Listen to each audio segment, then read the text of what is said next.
Kartu Tani sebuah kebijakan buat pengaturan pembelian pupuk. Kebijakan tersebut dirasakan selama ini menghambat produktivitas pertanian, terutama pada saat masa tanam, para petani kesulitan untuk mendapatkan pupuk tersebut. Hal tersebut disampaikan oleh Wakil Ketua DPRD Provinsi Jawa Tengah Sukirman, selesai dengar pendapat dengan para pahlawan pangan di Padepokan Lintang Kemukus, Kampung Sirau, Kelurahan Paduraksa Pemalang. Sawah piyambak ingkang luasa berkembang dengan baik, panennya melimpah ruah, dan seterusnya. Mugi-mugi mawon itu diterima oleh kita semua. Allahumma amin.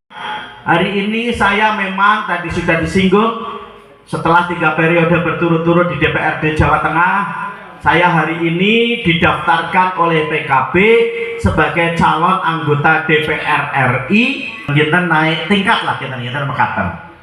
Nah, Mbak Restu, niki tentu saja pengalaman pertama. Itu sudah saya jalankan selama ini di DPRD Jawa Tengah.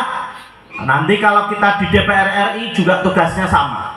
Mbak Restu juga tugasnya sama. Napa tugas ibu? Mengawasi jalannya pemerintahan. Siapa pemerintah? Ya tentu saja saya selama ini mengawasi gubernur. Mbak Restu nanti akan mengawasi bupati. Saya akan mengawasi presiden dan wakil presiden kalau nanti terpilih di DPR RI beserta menteri-menterinya. Politis muda dari Partai Kebangkitan Bangsa yang sudah 3 periode menjadi anggota DPRD Provinsi Jawa Tengah dan tahun ini maju sebagai calon legislatif DPR RI dari partai yang sama, berharap pemerintah lebih bijak lagi dalam menerapkan aturan terhadap rakyat dan harus pro kepada rakyat. Pak Sukirman, nomor berapa Mbah? Nomor 4. Yakin nyoblos Pak Sukirman. Kita mendorong gubernur saat itu, ya, Pak Ganjar. Makanya ini harus diingat-ingat.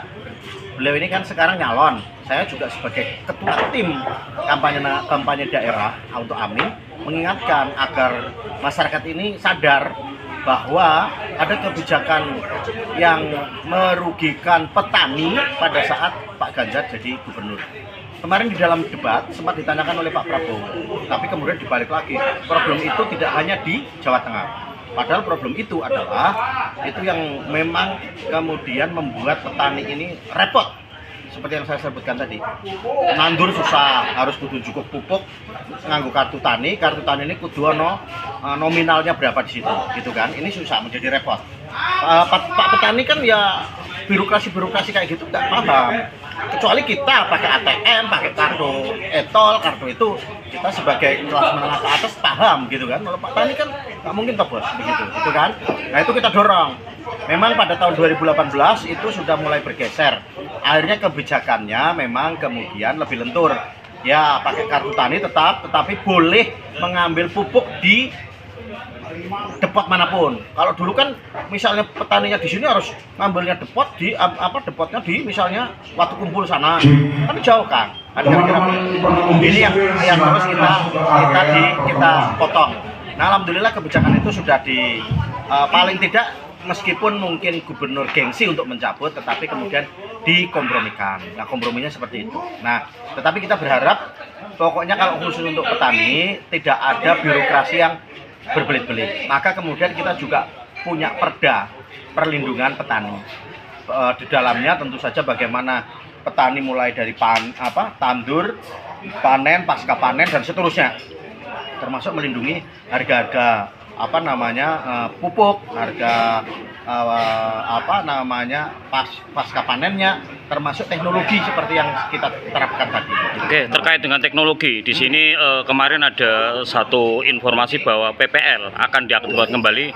Selama ini bagaimana, Pak? Ya, PPL ini ya, daripada kemudian pemerintah kemudian tidak bisa berhubungan langsung dengan masyarakat petani, dia lebih baik ini diberlakukan, begitu. Diambil lagi tenaga-tenaga profesional teknis yang memang kemudian bisa menjelaskan perihal soal pupuk, cara nandur sing apik, lalu kemudian hama seperti apa, wereng seperti apa dan seterusnya. Ini penting untuk sebagai bagian komunikasi. Artinya target swasembada pangan, panennya bagus dan seterusnya. Kemudian nilai NPL, nilai nilai tukar petani MTP itu juga bisa tinggi dan seterusnya. Dengan adanya evaluasi ini Pak, harapan jenengan Pak? Ya, harapan kita artinya ini menjadi bagian penting pemerintahan ke depan. Ya, sekali lagi pemerintahan ke depan ini patut dicatat oleh masyarakat bahwa ada kebijakan-kebijakan yang sudah merugikan masyarakat, khususnya petani, yang itu tidak bisa ditindaklanjuti lagi. Nah, artinya dalam memilih pemimpin di pemilu 2024 ini masyarakat harus mengecek rekam jejak ke belakang. Gitu. Dari Kabupaten Pemalang, Jawa Tengah, Ragil Surono, BNF News mengabarkan.